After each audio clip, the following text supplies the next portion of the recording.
গণতন্ত্রে উত্তরণের ভোট উৎসব শেষ হয়েছে। ভোটের এই উৎসবে দেশের প্রধান রাজনৈতিক দল বিএনপি বিপুল বিজয়ের পথে এগিয়ে রয়েছে।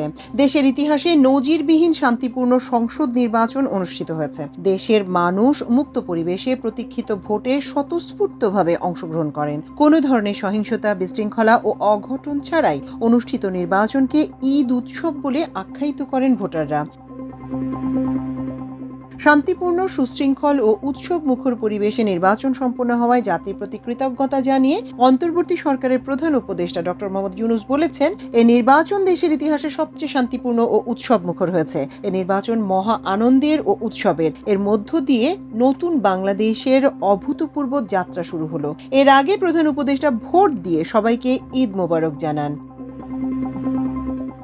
বৃহস্পতিবার ত্রয়োদশ সংসদ নির্বাচন অনুষ্ঠিত হয়। একই সঙ্গে অনুষ্ঠিত হয় সংস্কার সম্পর্কিত গণভোট। দেশের ৩০০টি সংসদীয় আসনের মধ্যে ২৯৯টিতে ভোট হয়েছে। প্রার্থীর মৃত্যুর কারণে শেরপুর ৩ আসনের নির্বাচন স্থগিত করে নির্বাচন কমিশন। সারা দেশে সকাল ৭:৩০ থেকে টানা বিকেল ৪:৩০ পর্যন্ত ভোট গ্রহণ অনুষ্ঠিত হয়। ভোট গ্রহণ শেষে প্রতিটি কেন্দ্রে ভোট গণনা করে কেন্দ্রভিত্তিক ফল ঘোষণা করা হয়। নির্বাচন কমিশনের প্রাথমিক তথ্য অনুযায়ী নির্বাচনে ৬১% মতো ভোট পড়েছে।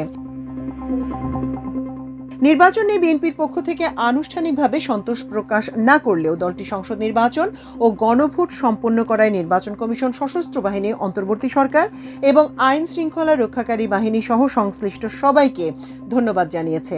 অপরদিকে জামায়াতে ইসলামী বলেছে, বাংলাদেশের ইতিহাসে অনন্য নির্বাচন অনুষ্ঠিত হয়েছে। নির্বাচনে প্রতিদ্বন্দ্বী বিএনপি ও জামায়াত জোট উভয়ই বিজয়ের বিষয়ে আশাবাদ ব্যক্ত করেছে। বিএনপি বলেছে, তাদের বিজয় অনিবার্য, এটি স্তিমিত করার অপপ্রয়াস সফল হবে না। অপরদিকে জামায়াতে ইসলামী বিপুল ভোটে জয়ী হয়ে সরকার গঠনের প্রত্যাশা ব্যক্ত করেছে।